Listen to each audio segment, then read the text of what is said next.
Ora vivam, espero que estejam bem, que estejam animados, que já vejam luz ao fundo do túnel, quer em relação ao coronavírus, quer em relação à nossa disciplina.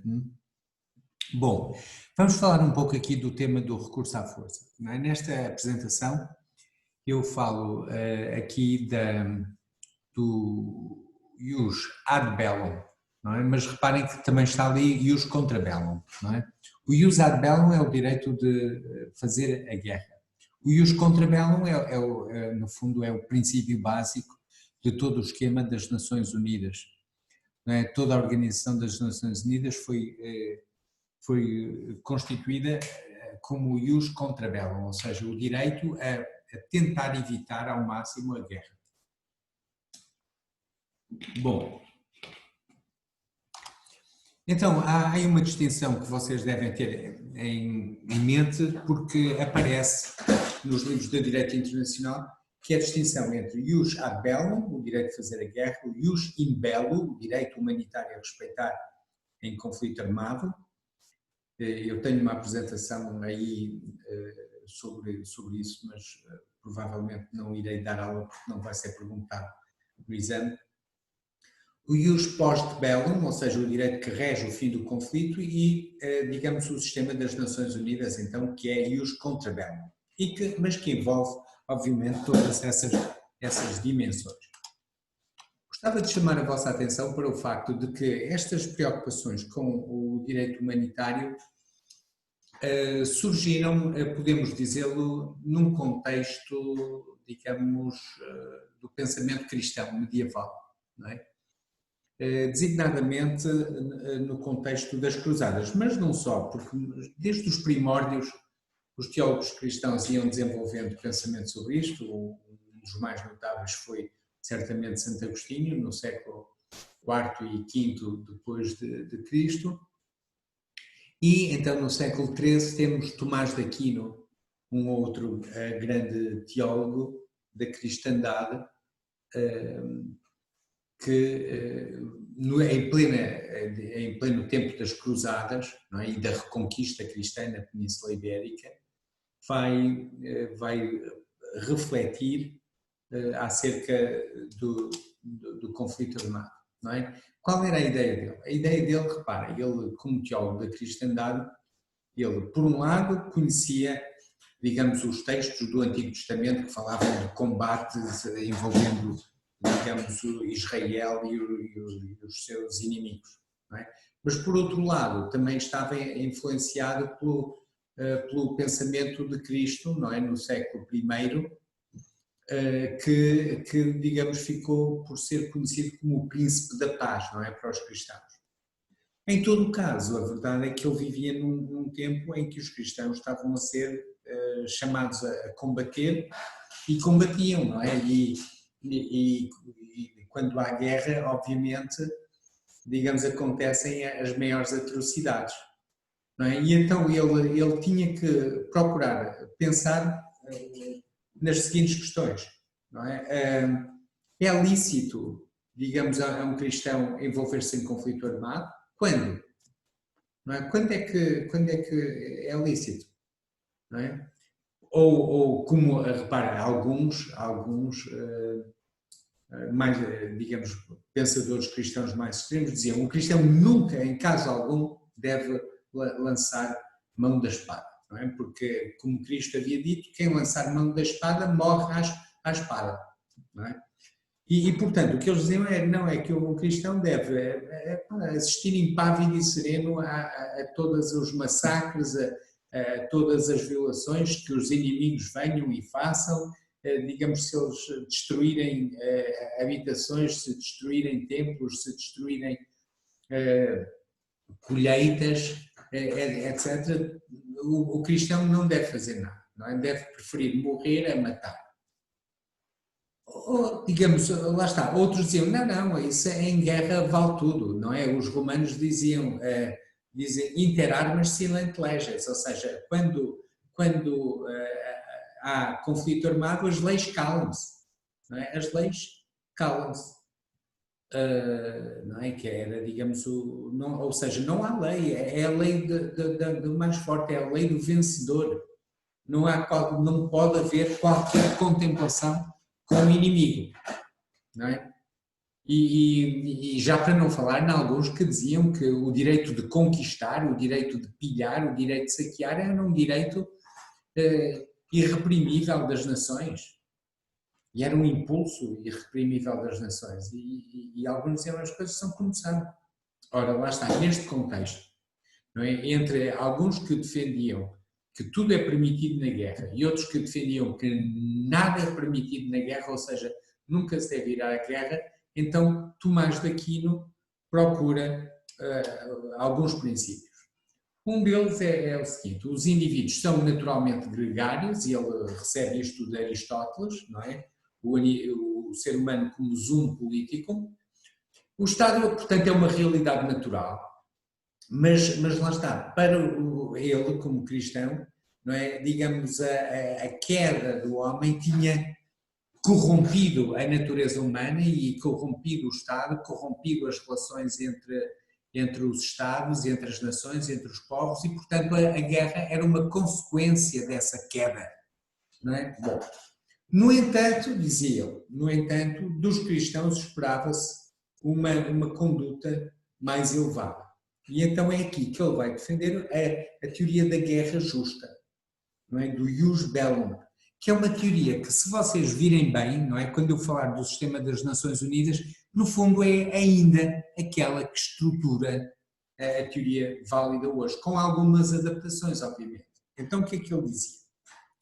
Ele dizia que, em alguns casos, a guerra pode ser justa, ou seja, o fim da guerra pode ser um fim legítimo. Como, por exemplo, realizar a justiça, defender os oprimidos, não é? Defender, digamos, os mais vulneráveis, aqueles que estão a ser atacados e que não se devem defender. Não é? A legítima defesa própria, não é? Também. Não é? Portanto, ele dizia que para a guerra ser justa, o fim tem que ser legítimo e o fim tem que estar associado com a realização da justiça. Pronto. E também com a autopreservação ou com a defesa dos mais fracos. A legítima defesa própria, a legítima defesa de terceiros e a realização da justiça. Porquê? Porque na altura não havia tribunais internacionais, não havia nada, e então entendia-se que também não era justo, não, alguém vir um inimigo e pilhar e saquear, etc, e depois ficar com tudo. Não é? Isso não era justo. Pronto, então a realização da justiça podia ser, não é, para repelir ou punir um mal, então isso tornava o conflito legítimo. Mas, ele depois dizia, mas os meios utilizados, os meios militares utilizados, devem ser proporcionais aos fins. Não é? Ou seja, e isto é muito interessante, porque reparem que aqui este princípio, desenvolvido por Tomás de Aquino no século XIII, é? no tempo de Dom Afonso III e Dom Dinis, não é? na altura em que Portugal tinha acabado de conquistar o Algarve, não é? E de expulsar, digamos, os islâmicos do território português. Portanto, nesta altura ele dizia, nesta mesma altura, não é? Reparem que ele morreu em 1274, digamos, 16 anos antes, mais coisa, menos coisa, da criação da Universidade de Coimbra, não é? Portanto, ele foi contemporâneo do processo que levou à criação da universidade, embora tenha falecido antes disso, não é? Reparem, nessa altura ele já falava no princípio da proporcionalidade, que é um princípio que vocês aprendem aqui logo no primeiro ano em Direito Constitucional. Portanto, reparem, passaram muitos séculos, não é? 8 séculos, cerca de mais coisa, menos coisa, e o princípio é o mesmo. Mas depois ele diz, mas a guerra tem que ser travada sob a autoridade de um soberano. Não é? Que podia ser um monarca, não é? Legítimo, não é? Um monarca, ou o próprio Papa. não é? Porque lembram-se que em 1095, não é? O Papa tinha autorizado a cruzada, a primeira cruzada, não é? Porque do Médio Oriente e da Ásia Menor começaram a chegar queixas de que os cristãos estavam a ser massacrados pelas tropas islâmicas invasoras, não é? E então o Papa Urbano II vem convocar, reúne-se em França, não é? Com a nobreza europeia e em Clermont e então apela, no fundo, a uma intervenção humanitária, aquilo que para eles era uma intervenção armada humanitária de ir salvar, digamos, aquelas populações cristãs na Palestina, na Síria, não é? E na atual Turquia, não é? Digamos, no Império Romano do Oriente, que estavam a ser atacados. Não é? Mas lá está, mas o princípio aqui era a proporcionalidade dos meios. É claro que nem sempre era respeitado. Não é? Porque nós já sabemos como é que as coisas são. Não é? Nem às vezes os capacetes azuis das Nações Unidas respeitam as normas de direito humanitário. Não é? Repare, e lá está, e lembre-se que naquela altura não havia CNN para filmar as atrocidades, não havia digamos, ninguém a filmar com o telemóvel o que é que se estava a passar, digamos, basicamente os cruzados digamos, muitas vezes cometiam atrocidades e também muitas vezes eram alvo de atrocidades, também é verdade. Mas aqui era a autoridade do soberano, ou seja, a guerra tinha que ser, no fundo, o produto de uma decisão política legítima, não podia ser qualquer um a começar. Depois tinha que ser feita com uma reta intenção, ou seja, não para saquear, não para pilhar, não para violar, não para cometer crueldades, mas para corrigir injustiças e para salvar os mais fracos e os mais vulneráveis. Era esta a filosofia. Se vocês forem ver, digamos, a apresentação que eu tenho aí sobre o direito humanitário, não é? Vocês veem que de facto mesmo os códigos de cavaleiros da Idade Média tinham essa ética, não é? de travar o conflito com uma reta intenção e sempre com última ratio, ou seja, quando não houvesse alternativas de resolução pacífica de conflitos, não é? Porquê? Porque o que devia ser privilegiado era o direito, não é? O direito como meio para evitar a guerra, o direito como meio para promover a paz, mas lá está, a paz só seria possível se houvesse justiça, se houvesse respeito pela dignidade humana. E é importante porque estes autores já falavam em dignidade humana, não é? Digamos, por exemplo, nós encontramos já o conceito de dignidade humana, que está nas nossas constituições, já nos escritos de Santo Agostinho, no século IV. Não é? Bom, alguns eram mais céticos, não é? Como nós já falámos. Não é? Falámos isto no primeiro semestre, na parte histórica. Lá está, Maquiavel era um indivíduo que, pelo menos numa primeira fase do seu pensamento, numa certa fase do seu pensamento, quando escreveu O Príncipe, a sua obra mais importante, que vocês podem e devem ler, não é? Ele disse, não, a vontade de poder digamos, é parte da natureza humana, não é? A conquista é um desejo irreprimível das nações. Um Estado ou ataca ou é atacado. Não é? O princípio pacta sunt servanda só vale quando for útil e conveniente. Não é? E, portanto, a regra é a desconfiança. A regra é a desconfiança. E de facto, vocês veem, por exemplo, mesmo no tempo conturbado em que nós estamos a viver das relações entre os Estados Unidos e a China, não é? A China a dizer, não, foi os Estados Unidos que trouxeram o vírus para aqui.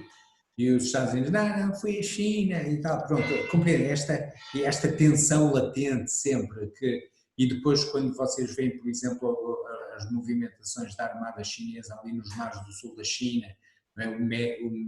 Digamos, e no Índico, não é? Que até a própria Índia já se sente ameaçada, o Taiwan sente-se ameaçado, digamos, as Filipinas, o Vietnã, digamos, o Myanmar, etc. Portanto, alguns ali, não é, digamos, já ficam esta coisa, não se pode confiar, não é? Não se pode confiar. O que é que andam aí os chineses a fazer? O que é que andam aí os americanos? Quem é que anda aí a espalhar o vírus, etc, etc. Bom, no fundo esta desconfiança sempre,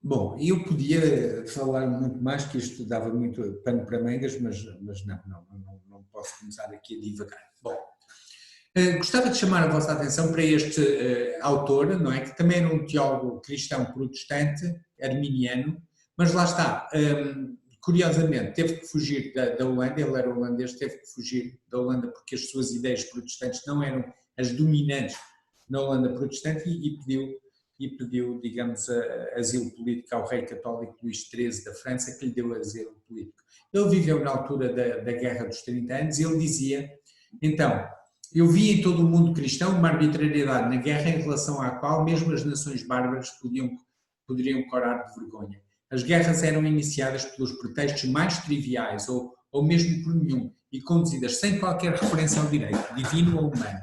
Não é? Era este o estado de caos total, não é? De caos total ali na sequência em que eram protestantes contra católicos, católicos contra católicos, sem limites.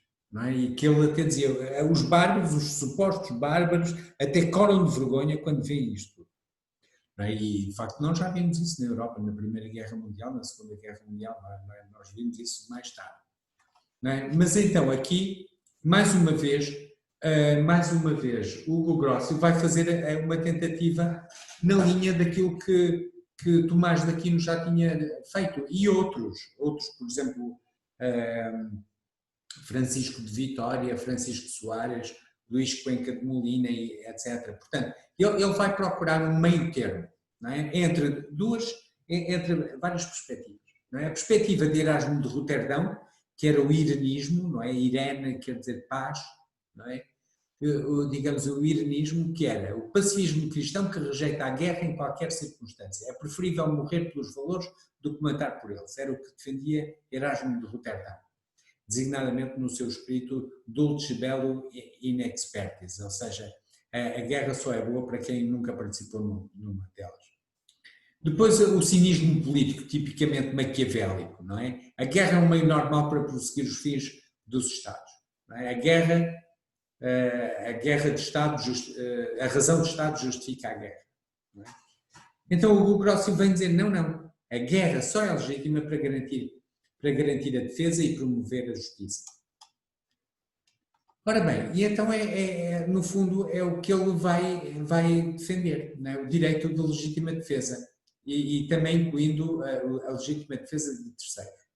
Não é? Reparem, em alguns casos a guerra não autorizada pode ser legítima e a guerra autorizada pode não ser legítima. É interessante que ele procura um critério material de justiça que não seja um critério meramente formal. Respeitar determinados princípios de direito humanitário mesmo em tempo de guerra. Se vocês lerem a obra De Iure Belli Ac Pacis de Hugo Grossio, veem que ele procura, no fundo, já tipificar aquilo que hoje nós chamamos os crimes de guerra, os crimes de genocídio, os crimes contra a humanidade e agressão. Depois, também, a certa altura, ele discute a legítima defesa preventiva, ou seja, o que é que um Estado deve fazer quando se sente ameaçado por outro? Ainda não há guerra, ainda não há ameaça, mas sente que o outro está a desenvolver força armada e poder militar e anda para ali com movimentações. Devemos atacar imediatamente esse Estado, não é? Que no fundo foi aquilo que Esparta fez quando viu que Atenas estava a desenvolver uma frota naval e a tornar-se uma potência económica, etc., resolveu atacar logo, não é? Mas Grossio dizia não.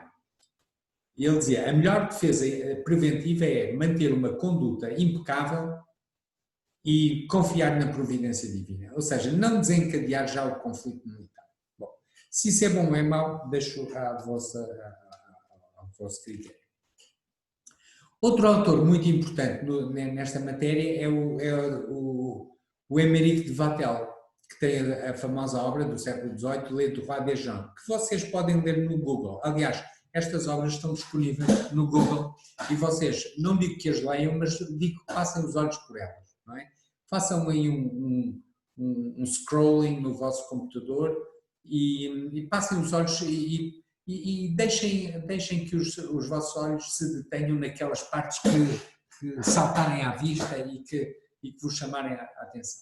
Não é? Pronto, está fora de questão lerem estas obras totalmente, mas passem os olhos por elas e leiam isto ou aquilo que vos chama a atenção. Não é? Ele dizia, o dever de justiça é ainda mais importante entre as nações do que entre os indivíduos. Não é? Por exemplo, agora nesta coisa de saber de quem é a responsabilidade pelo vírus, não é? É importante que seja feita uma avaliação independente e imparcial, não é? E que esta questão não seja politizada, não é? Porque, repare, nós sabemos que os americanos também, quando querem, sabem fabricar evidências, não é? Fizeram isso na Guerra do Golfo, quando disseram que o Iraque tinha armas de destruição maciça, sabendo que não tinha, e disseram assim. Portanto, lá está, nós não podemos confiar totalmente nem nos chineses, nem nos americanos, porque eles são juízes em causa própria. Portanto, a única maneira é, digamos, uma comissão de peritos ir ver o que se passou, não é? Exatamente, não é? E antes de começarmos a dizer a culpa foi deste, a culpa foi daquele, porque lá está, isso pode causar, digamos, conflitos políticos graves, económicos, não é? Lembra-se que os Estados Unidos estão a negociar um acordo de comércio livre e, portanto, isto depois tem implicações na economia mundial e pode ter implicações militares, não é? Se vocês virem o que se passa no Mar do Sul da China, é? Rapidamente compreenderão que pode ter, e no Índico, pode ter implicações militares. Bom, depois o direito de não se submeter a uma injustiça, não é? O guerra defensiva, justa defesa, não é? O direito de obter a realização da justiça, guerra ofensiva, execução do direito, justa punição da injustiça, neutralização de uma ameaça. Era o que ele defendia. Não é o direito de recurso à força como exclusivo do soberano. Não é o direito de todas as nações de agirem contra um Estado que sistemática e abertamente despreza a justiça e o juízo. E o direito. E aqui, no fundo, ele defendia, olha, se há um Estado pária, não é? Se é um Estado, digamos, que sistematicamente viola os princípios fundamentais de justiça, não é? E de direito, então todos devem reagir contra ele. Bom, era isto que Émeric Vattel dizia, entre muitas outras coisas muito interessantes que ele dizia. Por exemplo, ele dizia o seguinte, uma coisa que ele dizia é: quem começa uma guerra injusta perde todos os direitos e assume todas as responsabilidades. Não é? Ele dizia isso logo. Não é? Quem começa uma guerra injusta perde todos os direitos e assume todas as responsabilidades. Não é? Uma das frases que vocês encontram aí em Émeric Vattel, que é um autor interessante. E ele também dizia uma coisa interessante, já agora deixem-me que vos diga o seguinte, ele dizia que se o seu livro do direito de agentes e dos princípios da lei natural, não é, aplicadas à conduta e aos assuntos das nações e dos soberanos, se este livro servisse para evitar uma única guerra que fosse, mas já ele dava por bem emprego o tempo passado a escrevê-lo. Bom, mas vamos lá ver. Eu gostava de chamar a vossa atenção para o facto de que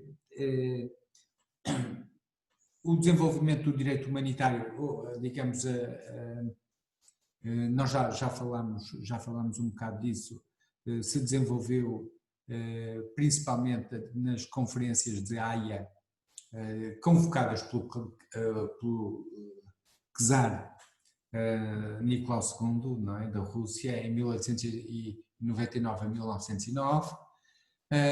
Pronto, temos aqui alguns dos tópicos, não é? Desarmamento, direito humanitário, direito à guerra, etc., armamento permitido, proibido, abertura de hostilidades, estatuto de neutralidade, navios mercantes inimigos, crimes de guerra, etc., foram alguns temas. Depois aqui, o representante brasileiro aqui nestas convenções foi Rui Barbosa, não é, que as enalteceu como um momento de afirmação da igualdade soberana dos Estados.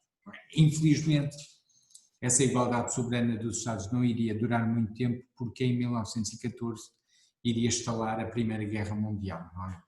Infelizmente. Bom, depois temos aqui já alguns movimentos no sentido da limitação do recurso à força, designadamente a celebração da Convenção de Haia relativa à limitação do emprego da força para cobrança de dívidas derivadas de contratos. Não é? Isto não é de menos importância, não é? Porque uma das justificações da guerra muitas vezes era essa, para ir lá executar o património do outro Estado devedor. Não é? Como? Indo lá e saqueando e pilhando. Não é? Deves-me dinheiro, não é? Ora, lá está, aqui temos esta, digamos, aqui. Bom, depois temos aqui mais uma iniciativa digamos, de promoção da resolução pacífica de conflitos, proibir a ameaça e o recurso à força armada, não é? Não refere a legítima defesa na medida em que considera digamos, um direito inerente aos Estados. Não é? Foi celebrado entre os Estados Unidos este pacto Briand-Kellogg, Aristide Briand e Frank Kellogg, foi celebrado entre os Estados Unidos, França e a Alemanha e aberto à subscrição de muitos outros Estados, fora à margem da Liga das Nações ou da Sociedade das Nações. Bom, depois temos aqui o Tribunal de Nuremberg, que já considerava crime contra a paz a guerra de agressão, não é? Lá está, ou seja, estava vedado alguém agredir alguém, fazer justiça pelas suas próprias mãos, não é? Porque lá está, reparem, o Erasmo de Roterdão chamava a atenção para um ponto muito importante, que era este. Ele dizia, isso da guerra justa deixa muito a desejar, porque a guerra é sempre injusta, porque quem acaba muitas vezes por sofrer as suas consequências são os inocentes. Não é? Compreende? Ele tinha dificuldade em perceber este conceito de guerra justa, não é? Porque ele dizia, não, a guerra causa sempre sofrimento inocente e, portanto, vamos acabar com essa coisa de um Estado decidir, aquele fez-me isto, eu vou lá e vou fazer guerra, vou atacá-lo. Não pode ser assim. Bom, e então temos aqui que o direito, os fundamentos normativos do direito dos conflitos armados, costume internacional, direito digamos, sobrepositivo, radicação na soberania, e a Carta das Nações Unidas, o direito positivo radicado num contrato social global. E quando eu digo na Carta das Nações Unidas, digo também o sistema que veio da Haia e depois das Convenções de Genebra de 1949. Bom, mas aqui vamos ver então qual é a ideia do sistema das Nações Unidas. Bom, temos aqui um contrato social global, não é? A Carta das Nações Unidas, baseada nos direitos humanos, na justiça e na paz. O capítulo 6º fala sobre a resolução pacífica de conflitos e vocês devem ler esse capítulo, não é? Depois a manutenção e imposição da paz pelas Nações Unidas. Depois o capítulo 7º, intervenções armadas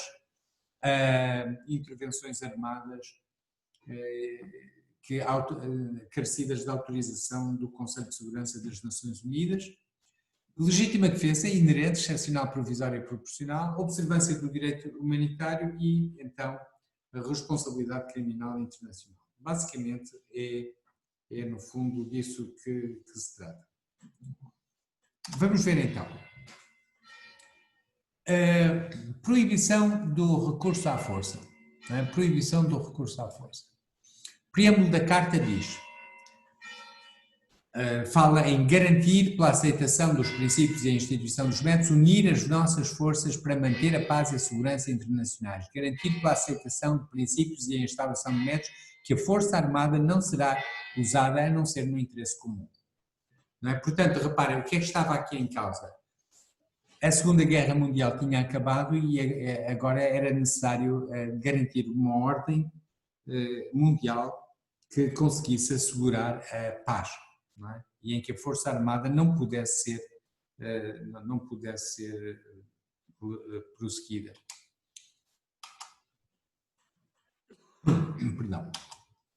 Ora bem, deixa-me só ver aqui que isto bloqueou.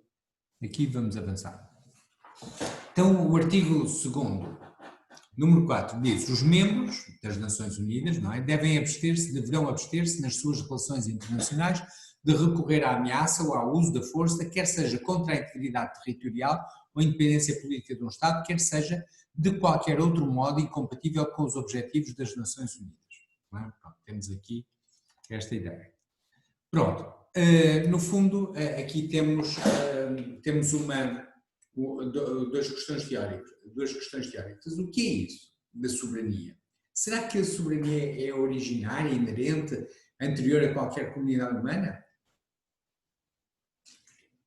Ou será que a soberania dos Estados está ela própria sujeita ao direito internacional? E, portanto, é uma criação do direito internacional.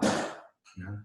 E a legítima defesa, a mesma coisa. Será que ela é originária, inerente aos indivíduos e aos Estados, com base em princípios de justiça natural, ou também ela é derivada, limitada pelas normas de direito internacional em vigor? Bom, gostava de chamar a vossa atenção que em 2004, quando vocês tinham acabado de nascer, já um secretário de Estado da Defesa norte-americano dizia que o seguinte: qualquer Estado deve fazer o que quer fazer, ou tem orgulho de si mesmo, ou tem menos orgulho de si mesmo.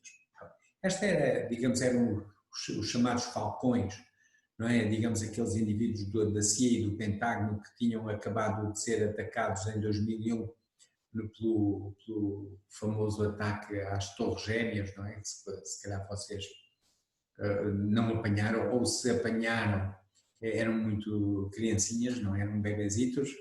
Bom, mas esse foi um momento em que depois os Estados Unidos quiseram reagir imediatamente e tal, e invadiram logo, por exemplo, o Iraque, dizendo que o Saddam Hussein tinha armas de destruição maciça quando não tinha. Há até um filme, digamos, recente sobre isso, não é? Sobre, digamos, estas questões todas das nações, da invasão do Iraque, não é? E que fala exatamente destas questões.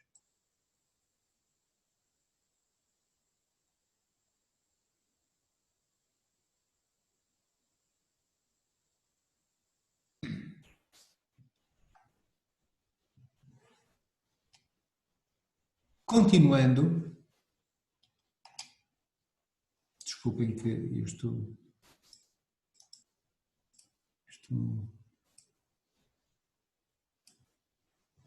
Ora bem, e então temos aqui uma primeira distinção a fazer, não é? Que é a distinção entre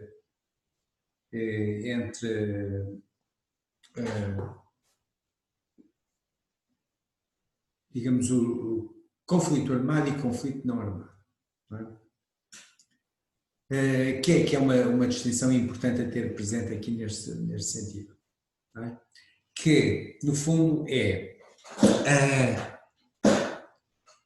a distinção entre um conflito armado, que é um conflito entre duas ou mais partes, não é? Estados e grupos armados, por exemplo, Estados contra o Estado Islâmico, Estados contra a Al-Qaeda, etc.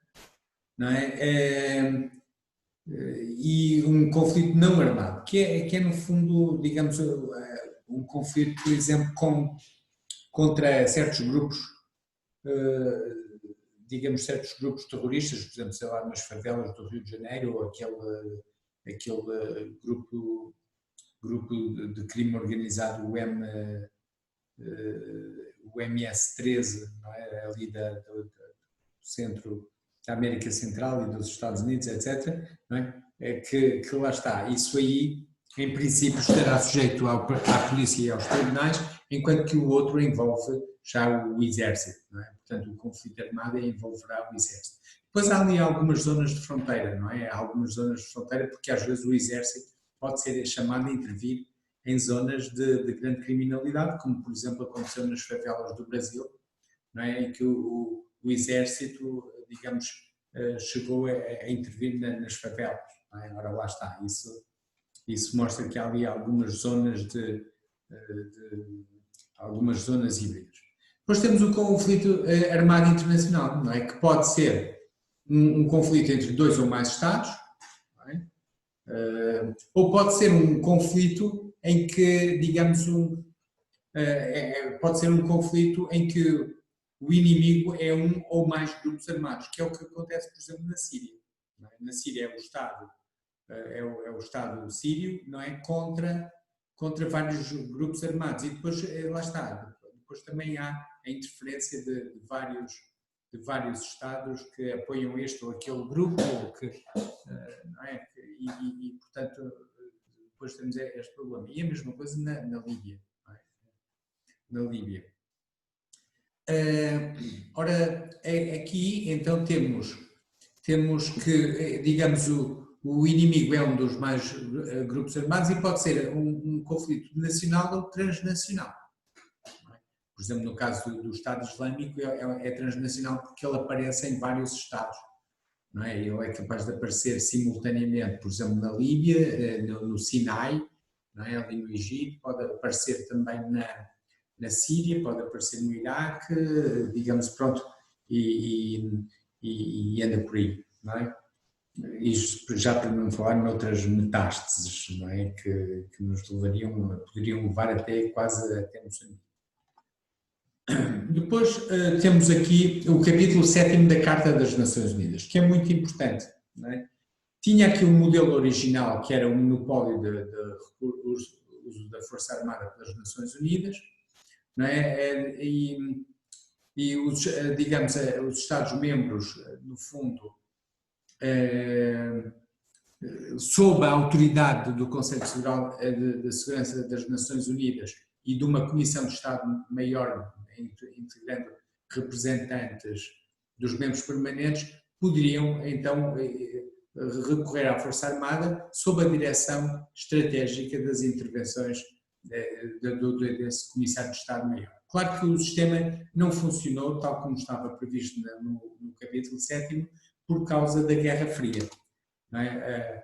Mas os objetivos deste modelo original eram evitar a repetição do fracasso da Sociedade das Nações, responsabilizar o Conselho de Segurança das Nações Unidas pela paz e segurança, centralizar o recurso à força, estabelecer um sistema de segurança coletiva, estabelecer uma espécie de um exército sob a autoridade das Nações Unidas, conseguir o progressivo desarmamento dos Estados, a eliminação do unilateralismo, a eliminação da necessidade de legítima defesa. Portanto, a ideia era esta. Era, no fundo, colocar o monopólio da coação legítima, não é, de que falava Max Weber, sob a autoridade das Nações Unidas. Não é? E então temos o capítulo 7º das Nações Unidas. Não é? O Conselho de Segurança determina a situação de ameaça à paz, a ruptura da paz ou ato de agressão. Depois o Conselho de Segurança das Nações Unidas faz recomendações, decisões sobre medidas. O Conselho de Segurança das Nações Unidas toma decisões sobre medidas não armadas, sanções económicas e diplomáticas, e então depois pode avançar para operações militares para manter e restabelecer a paz e segurança internacionais. Como disse, na Guerra Fria este modelo de Comissão de Estado-Maior não aconteceu porque, lá está, era preciso que houvesse o consenso dos Estados Unidos, da China e da Rússia, por exemplo. Não é? Isso não aconteceu, não é? Porque a China e a Rússia eram comunistas, a Rússia e a União Soviética eram comunistas e portanto havia esta Guerra Fria em que os Estados Unidos e o Bloco Comunista lutavam pela hegemonia mundial. Entretanto, como vocês sabem, houve o colapso da União Soviética, mas a China desenvolveu-se muito e neste momento está, como sabem, a dar cartas. A dar cartas e ventiladores e máscaras, etc. Mas no fundo, como veem, ainda há um clima quase de Guerra Fria outra vez, não é? Entre os Estados Unidos e a China e que se tem agudizado com esta crise da pandemia. Não é? Espero que não se agudize daqui para a frente, mas vamos lá ver. Estejamos atentos. Lá está. no fundo, o Conselho de Segurança estava paralisado, digamos, entre dois blocos, apesar de ainda terem sido autorizadas pela Assembleia Geral das Nações Unidas uma intervenção na Coreia e outra no Congo, em 1960. Bom, depois há a queda do muro de Berlim, há o colapso da União Soviética, digamos, há uma aproximação ideológica entre os Estados Unidos e a Rússia durante algum tempo, não é? E depois houve aqui uma intervenção, uma primeira guerra do Golfo, no tempo do pai do ex-presidente dos Estados Unidos, George Bush, não é? O George Bush pai e o George Bush filho, não é? O George Bush pai então fez essa intervenção militar aí, a primeira guerra do Golfo, a Operação Tempestade no Deserto, não é? Bom, aí conseguiu-se um consenso dos 5 membros do Conselho de Segurança das Nações Unidas e então foi autorizada uma intervenção militar, digamos, em resposta à invasão iraquiana do Kuwait. Muita coisa aconteceu a partir daí. Depois também há aqui em 1993 uma intervenção americana sobre esta guerra, digamos, numa guerra civil na Somália, não é? Entre também grupos não islâmicos e islâmicos, etc. Mas essa acabou mal, não é? Digamos, com os americanos a serem humilhados em Mogadishu, não é? A capital da Somália. Pronto, lá está. Depois temos aqui, então, o modelo atual. O modelo atual é que, então, já que não é possível haver, digamos, um Conselho de Estado-Maior, não é, envolvendo os representantes de todos os exércitos, etc., e criando uma espécie de uma intervenção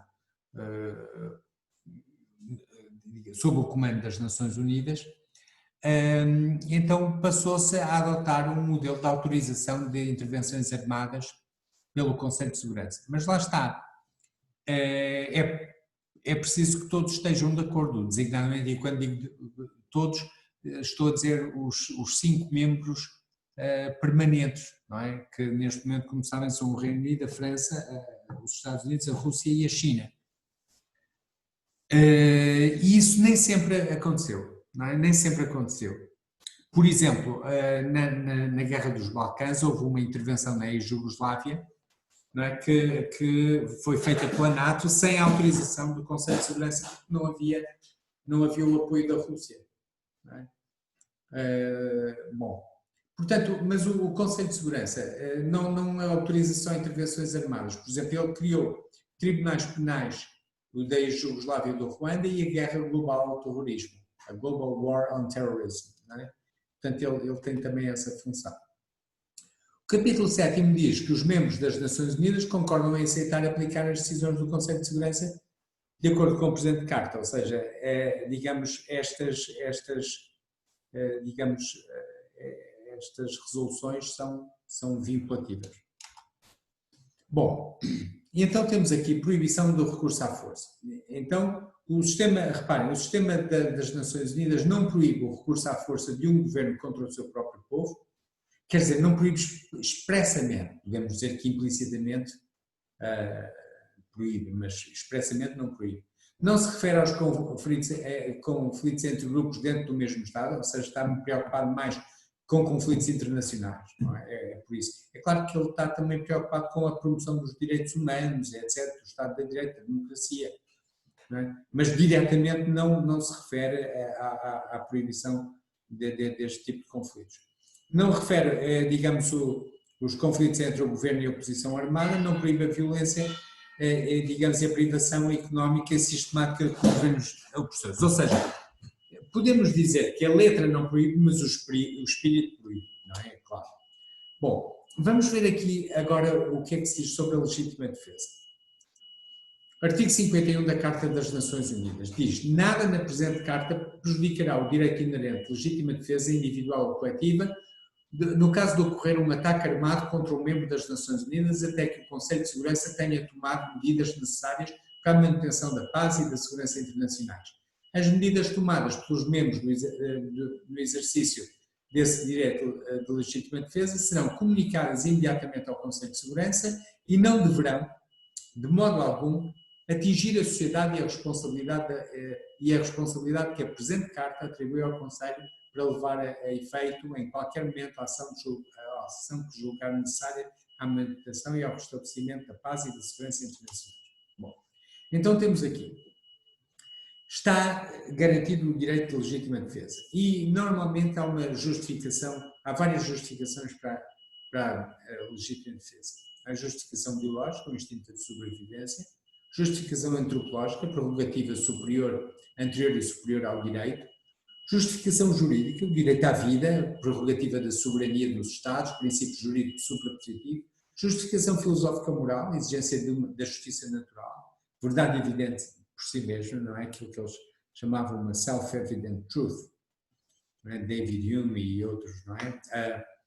Justificação naturalista, poder de facto de soberania, facto de relações internacionais. Ou seja, esta justificação do poder de facto é esta, repare. Se a China atacar o Tonga, não é?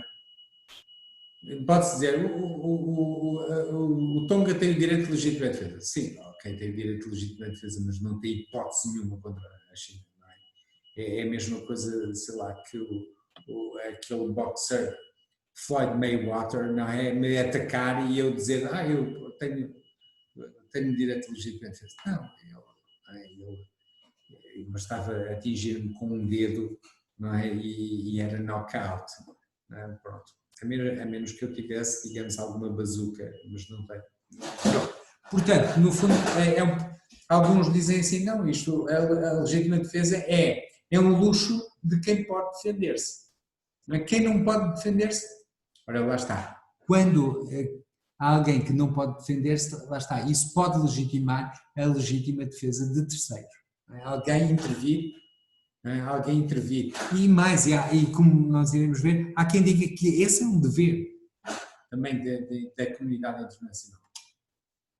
Bom, temos aqui os fundamentos mais modernos da legítima defesa, não é? Que é um incidente, o incidente do Carolina, 1837, não é? Foi a destruição preventiva pelos britânicos de uma embarcação canadiana rebelde operando em águas dos Estados Unidos. Não é? A declaração conjunta, isto é muito interessante pelo seguinte, repare, os Estados Unidos declararam a independência relativamente à Grã-Bretanha em 1776, não é verdade? Depois, as 13 colónias juntaram, ou melhor, as 13 colónias é que declararam a independência, depois juntaram-se e formaram os Estados Unidos, não é? Em 1776. Não é? Depois, o que é que aconteceu? Os britânicos não ficaram no Reino Unido, eles estavam no Canadá, não é? Eles controlavam o Canadá, eles continuavam ali, na América do Norte, vizinhos. Não é? E, portanto, procuraram fazer tudo para quê? Para sabotar o novo Estado. Não é? Tanto é que, apesar de haver ali algumas arbitragens, etc., em 1812 eles vão entrar em guerra, não é? E depois assinam, digamos, um acordo, um acordo de paz em 1815. Mas depois os Estados Unidos também vão tentar sabotar o domínio britânico sobre o Canadá, como apoiando insurretos canadianos que queriam declarar a independência relativamente à Grã-Bretanha, tal como os americanos tinham feito. Não é? E foi nesse contexto, não é, que houve a destruição preventiva pelos britânicos de uma embarcação canadiana rebelde operando em águas dos Estados Unidos, ou seja, com o apoio dos Estados Unidos. Não é? Bom, e então aqui, lá está, aqui havendo digamos, um conflito e então entenderam sobre o direito de legítima defesa, que é o direito a reagir quando haja uma súbita esmagadora, não deixando margem uma ameaça súbita, esmagadora, não deixando margem para a escolha de meios ou para momento de liberação, qualquer coisa assim. Não é? Repare, se vocês forem ao Google e puserem lá Self-Defense e Carolina, 1837, vêem logo a história toda, não é? Portanto, poupem-me, digamos, aqui o encargo de contar. Bom, depois gostava de chamar a vossa atenção para um relatório aqui, digamos, norte-americano, não é? Que Special Rapporteur on Extrajudicial Summary Arbitrary Execution Study on Target Killings, não é? Pronto, digamos, em que no fundo se diz assim, que a legítima defesa vale depois de um ataque armado atual ou diante de a presença de uma ameaça real e iminente, quando a necessidade de autodefesa é instantânea e esmagadora e não deixa margem de escolha quanto aos meios e o tempo de liberação, que é o tal critério de Carolina, ou como defesa preventiva contra uma ameaça continuada, não é? E isto, reparem, que é muito vago. Defesa preventiva contra uma ameaça continuada. Bom, então temos aqui quais são os princípios do artigo 51 sobre a legítima defesa. A legítima defesa é inerente aos Estados, está centralizada nas Nações Unidas, é provisória, é excepcional, é última ratio, há um dever de comunicar ao Conselho de Segurança das Nações Unidas e um dever de proporcionalidade. Não é? Reparem mesmo aqui esta ideia de, digamos, esta ideia de centralização das Nações Unidas, no fundo é aquilo que Tomás de Aquino dizia que tem que haver, a guerra tem que ser travada com a autorização do soberano, não é? Que o soberano é o Conselho de Segurança das Nações Unidas, no fundo. Bom, então temos aqui o ataque armado, não é? A defesa de um ataque armado, lá está. Se a legítima defesa é diante de um ataque armado, o que é um ataque armado? E então eu tenho aqui, o que é? Limitação positiva. Um ataque atual com intensidade significativa contra o território, forças armadas, embaixadas e com intenção ofensiva. O que é que não é um ataque armado? Escaramuças, violações pontuais do espaço aéreo ou águas territoriais, acidentes. Casos problemáticos. Apoio armado a insurgentes, ataque praticado com base num território de um Estado sem que esse possa ser responsabilizado, ataque perpetrado a partir do mar internacional do espaço aéreo ou do espaço extra-atmosférico ou ultra-atmosférico, não é? Bom. Princípio da proporcionalidade. Lá está, dimensões, legitimidade do fim, legitimidade dos meios, adequação, necessidade, proporcionalidade em sentido estrito, como vê, isto está, digamos, está também previsto isto é um princípio fundamental do direito constitucional, mas que vocês encontram quer digamos, em Tomás de Aquino, quer no direito constitucional do Dr. Canutilho, por exemplo, não é?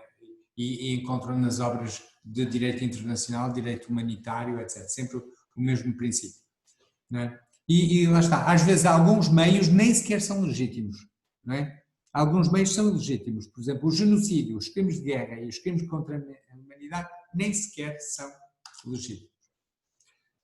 Depois, lá está, o que é isso da adequação dos meios? Não é? Os meios são os necessários para repelir o ataque. Não é? É necessário esgotar todos os meios de resolução pacífica, não é? E na existência de meios alternativos menos onerosos para evitar ou terminar no ataque. Lá está, é aquela coisa da última ratio. Depois há aqui algumas questões teóricas interessantes, não é? Por exemplo, mas aqui há uma decisão jurisprudencial interessante do Tribunal Internacional de Justiça, que é: o ataque a várias instalações iranianas não é adequado nem necessário para repelir o ataque a um navio americano. Pronto, lá está. Proporcionalidade em sentido estrito, não é? Análise de custos-benefícios, ou seja, não se deve adotar um meio que produza mais custos do que benefícios. Não é? Isto é muito importante. Não é? Por exemplo, este princípio está aqui também muito em discussão nestas coisas de aligerar as medidas, etc. Por exemplo, agora muitos Estados estão a aligerar as medidas de confinamento. Exatamente porquê? Porque não querem que as medidas de confinamento tenham mais custos do que benefícios, não é? Porque, reparem, é verdade que elas salvam vidas, mas se puserem em perigo muitas mais vidas, não é? De pessoas que ficam desempregadas, de pessoas que digamos, ficam angustiadas, com depressão, que se suicidam, que não têm que comer, que não têm alimento, etc, etc, e depois, reparem, destroem a economia, dão cabo do Sistema Nacional de Saúde, depois o Sistema Nacional já nem consegue responder à generalidade das doenças e morre muito mais gente. Bom, ora lá está. Então, o princípio da proporcionalidade tem esta dimensão, da proporcionalidade em sentido estrito, e é essa que está a levar alguns Estados a dizer, bom, olha, vamos começar a aligerar o confinamento e tal, e para não produzir o tal, digamos, a tal ideia, não é, que anda por aí também a ser ventilada, de que se não se morre da doença, morre-se da cura, não é? Que às vezes é um risco que acontece. Bom, aqui também algumas questões do princípio da proporcionalidade. Quem controla o respeito pelo princípio, quais os critérios, qual a margem da discricionalidade dos Estados e se o princípio, e se a legítima defesa deve ser interpretada extensiva ou restritivamente, não é? Depois lá está o que é o ataque iminente, não é? Outra expressão, não é? Porque dizem, é preciso que haja um ataque iminente. Mas o que é um ataque iminente? Já tem que estar em execução, já tem que haver uma decisão de atacar, é um ataque em preparação, há uma intenção de atacar, é uma ameaça credível. Reparem que isto é muito complicado, porque hoje, reparem, hoje, imaginem, hoje pode não haver neste momento uma decisão de atacar, não é? Por parte de um Estado, mas daqui a 2 minutos pode haver essa decisão e daqui a 5 minutos os mísseis podem estar aí. Não é? Por exemplo, estou a exagerar talvez um pouco, mas lá está, hoje em dia as ameaças são tão grandes e podem ser tão súbitas que é natural que os Estados se preocupem muito mais hoje com, digamos, com a legítima defesa preventiva do que antigamente. Não é? Lá está. Portanto, no fundo são outras perguntas, não é? Se o ataque é provável, não é? Se o outro tem armas de destruição maciça que podia rapidamente utilizar contra nós, o que é que nós devemos fazer? Não é? Fazer como dizia Grossi, não é? Manter uma conduta impecável e confiar na providência divina? Seria isso? Não é? Pronto, lá está. São essas perguntas que vocês têm aí e que são tremendas, diria eu. Bom, lá está, depois temos aqui uma doutrina, lá está, do tempo de George Bush, né, e do seu famoso presidente Dick Cheney, né, digamos que fizeram essa, digamos, a invasão do Iraque e do Afeganistão, né, a segunda invasão do Iraque, digamos, em 2003, né, e do Afeganistão, em que a doutrina deles era levar a guerra ao inimigo, neutralizar os seus planos e confrontar as ameaças antes que surjam. Não é? Portanto, era digamos, a doutrina, digamos, a doutrina deles. Ora bem, lá está. Sobre isso, como eu vos disse, há um filme que teve nos cinemas, eu acho que se chamava Vice. Era Vice porque era um jogo de palavras de vice-presidente e vício. Era um jogo de palavras vice e vício, que é Vice, né? E que era exatamente sobre as maquinações do Dick Cheney para implementar, digamos, esta estratégia que, digamos, de levar a guerra ao inimigo, neutralizar os seus planos e confrontar as ameaças em que elas surgem. Isto, olha, em linguagem, desculpem eu estar a utilizar esta linguagem, mas em linguagem de futebol é no fundo aquela ideia, a primeira defesa é o ataque, a melhor defesa é o ataque e, portanto, no fundo é começar a atacar no campo deles e não deixar que eles venham para o nosso campo. No fundo era esta a tese. E é isto que está aqui em causa na legítima defesa preventiva, que no fundo, digamos, vem tornar muito ténue, muito nebulosa a linha de fronteira entre a defesa e o ataque. Não é? A defesa e o ataque. Porque diante das novas formas, das novas ameaças, não é? Digamos, esta distinção entre defesa e ataque perde, não é?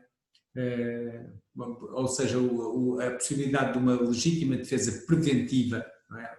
Que leva, é quase uma legítima defesa preventiva e ofensiva, não é? Digamos aí que o ataque já é visto como uma forma de defesa.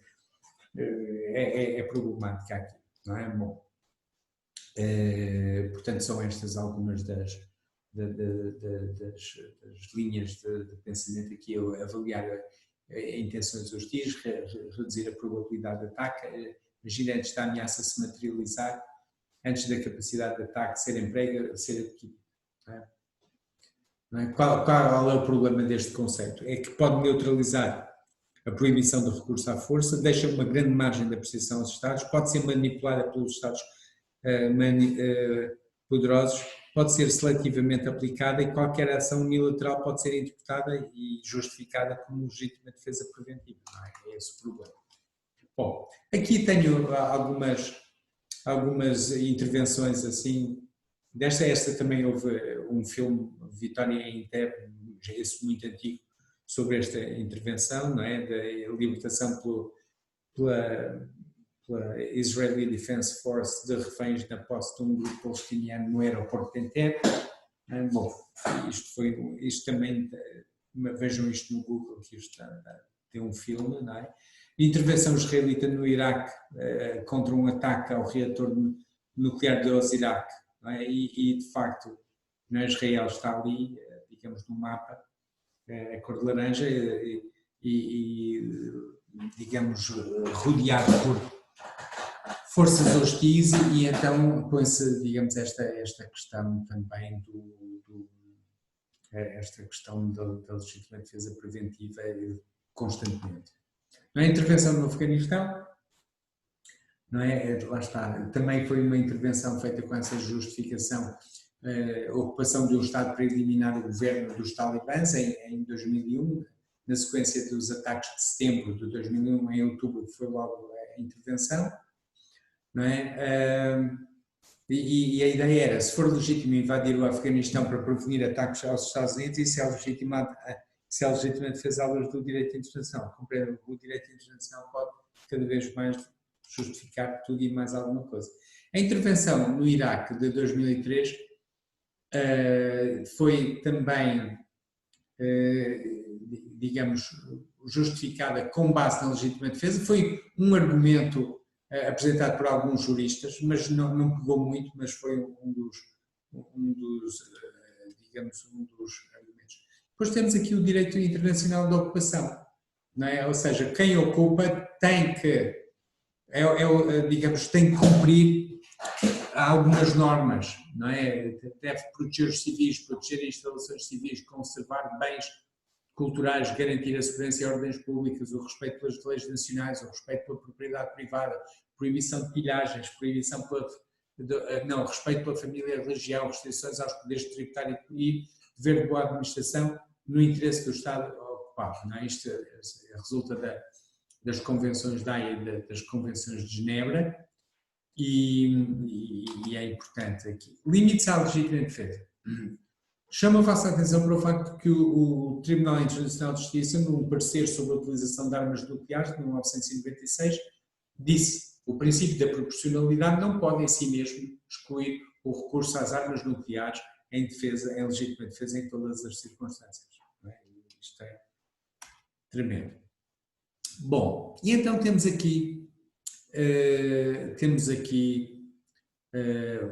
esta regra geral, proibição do recurso à força, só é admissível em legítima defesa, mas como vimos, a legítima defesa tende a alargar-se para a legítima defesa preventiva, mas a verdade é que admite-se também, além disso, a utilização da força armada no interesse comum. E digamos, isso permitiu então legitimar intervenções humanitárias. Não é? Intervenções humanitárias. O que são intervenções humanitárias? é no fundo a legítima defesa de terceiros. Não é? Como eu disse, desde tempos imemoriais se considerou que era legítimo intervir para defender pessoas, digamos, que estavam numa situação de vulnerabilidade a ser atacadas. Ora, isso também é aceito pelo direito internacional, pelo menos em abstrato, não é? Porque em concreto, infelizmente, as coisas são muito mais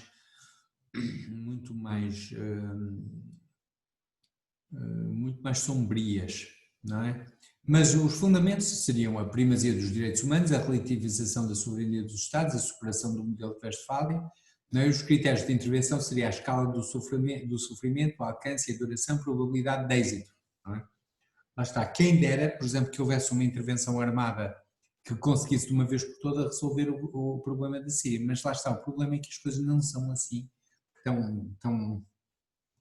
tão fáceis, e o problema é que às vezes a intervenção de um Estado atrai a intervenção de outros, não é? E o problema complica-se, como tem sido também o caso ali no Médio Oriente, não é?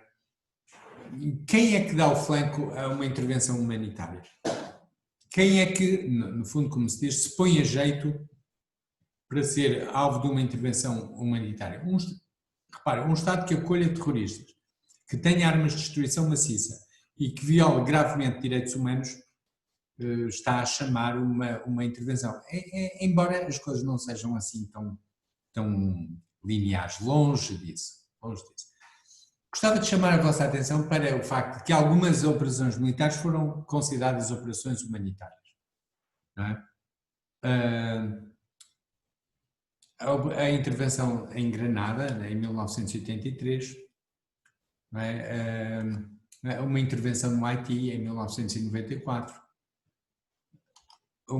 digamos, a Clinton Doctrine, que é o presidente Clinton, de 1999, ele dizia: sempre que os nossos valores e interesses estiverem em jogo, devemos agir. Se em algum lugar alguém atacar civis inocentes e tentar matá-los em massa por causa da sua raça, origem étnica ou religião, e estiver nas nossas mãos impedi-lo, iremos impedi-lo. Portanto, era esta intervenção. E é aqui que surgiu uma doutrina que é a R2P, responsabilidade em proteger. Responsabilidade em proteger foi proposta pela International Commission on State Sovereignty, um grupo apoiado pelo Canadá, depois foi apoiada por Kofi Annan, secretário-geral das Nações Unidas, que já faleceu há uns anos atrás, e pela Cimeira Mundial das Nações Unidas. No fundo diz que os Estados soberanos têm o poder e o dever de proteger os seus cidadãos. Se não o fizerem, outros podem, digamos, estar legitimados para intervir. Não é? A sua missão pode tornar legítima uma intervenção. Não é? A comunidade internacional deve intervir. Não é? Repare, quais são os problemas? Risco de manipulação hegemónica, risco de aplicação seletiva. Não é? E depois a questão, quem nos protege dos nossos protetores. Não é? Mas pronto, esta doutrina do R2P anda aí e vocês podem ler alguma coisa sobre ela. Ela é elegante, digamos, na teoria, mas na prática realmente é muito problemática. É muito problemática. Pronto, temos aqui a intervenção da Jugoslávia no Kosovo, não é? Que não houve, digamos, propriamente uma autorização formal do Conselho de Segurança, no Kosovo e na Bósnia-Herzegovina. Intervenção humanitária no Iraque. Há bocado eu vi que eu pus ali, eu falei desta intervenção dizendo que era um exemplo de legítima defesa, mas alguns disseram que não era bem legítima defesa. No fundo, era uma intervenção humanitária. Como eu disse há bocado, o argumento da legítima defesa não pegou propriamente, não é? E então foi necessário utilizar esse, que também não pegou muito bem. Pronto, e depois temos aqui a intervenção na Líbia, não é? Também com esta, como exemplo da R2P. Lá está, o problema, qual foi o problema? O problema é que, digamos, a NATO foi acusada por grupos de direitos humanos da prática de crimes de guerra e de infligir mais mortes do que o próprio Gaddafi, não é? Foram os Estados Unidos, a França e o Reino Unido derrubaram o Gaddafi, e agora nós dizemos, olhem como é que está a Líbia. está numa guerra civil totalmente dilacerada, totalmente fragmentada e, portanto, já podemos ver que esta doutrina da responsabilidade de proteger é elegante na forma e na teoria, não é? E até bonita na sua simplicidade de valores e de princípios, na prática pode ser desastrosa, não é? E a intervenção da Líbia já nos mostra isso. Bom, gostava apenas de chamar a vossa atenção para um outro tipo de operações, que são as operações de paz, não é? Que são muito conhecidas e que envolvem os chamados capacetes azuis, não é? No fundo, 2/3 das operações de manutenção de paz das Nações Unidas são bem-sucedidas e já houve mais de 60 desde 1945. Há muitas missões de manutenção da paz e isto é interessante. Pronto, aqui são alguns nomes, mas basta vocês irem ao Conselho de Segurança das Nações Unidas e verem a manutenção da paz e verem quais é que estão ativas neste momento, não têm que as saber, têm que perceber um bocado a lógica disto. A lógica é esta, elas não têm fundamento expresso na Carta das Nações Unidas, mas alguns dizem que elas estão entre o capítulo 6º e 7º, ou seja, são um bocadinho mais armadas do que, digamos, a resolução pacífica de conflitos, mas são menos armadas do que as intervenções humanitárias ou a legítima defesa, não é? A ideia é quando há uma tensão entre a soberania estadual e os direitos humanos, as Nações Unidas intervêm. Não é? E depois aqui, lá está, pode ser só as Nações Unidas, pode ser as Nações Unidas mais outras organizações, digamos que intervenham, por exemplo, a Organização dos Estados Unidos Americanos, a Organização Africana, etc. Estas operações são baseadas no consentimento e na cooperação dos Estados, as peacekeeping, operações militares sem poder para ações armadas. Peace enforcing, podem prescindir do consentimento e podem desenvolver algumas ações armadas, por exemplo, sei lá, desarmar grupos étnicos em conflito, não é? Isso pode, não é? Por exemplo, Portugal tem agora alguns soldados na República Democrática no Congo, exatamente num peacekeeping / peace enforcing.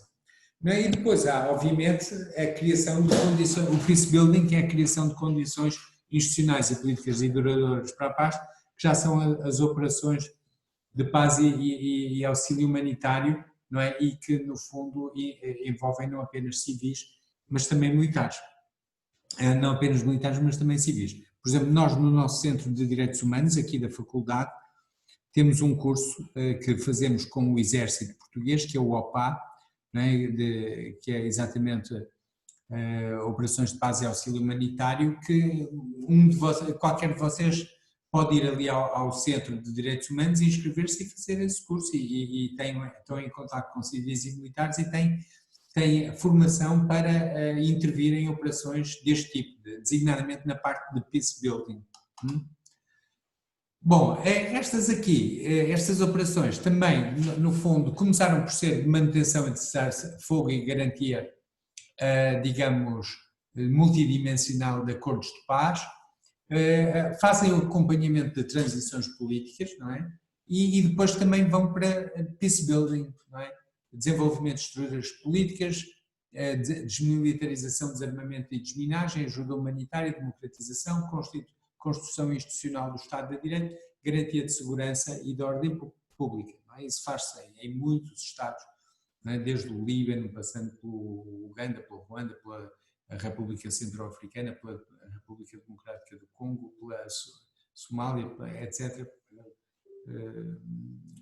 Um pouco por toda a parte. E pronto, ficamos por aqui.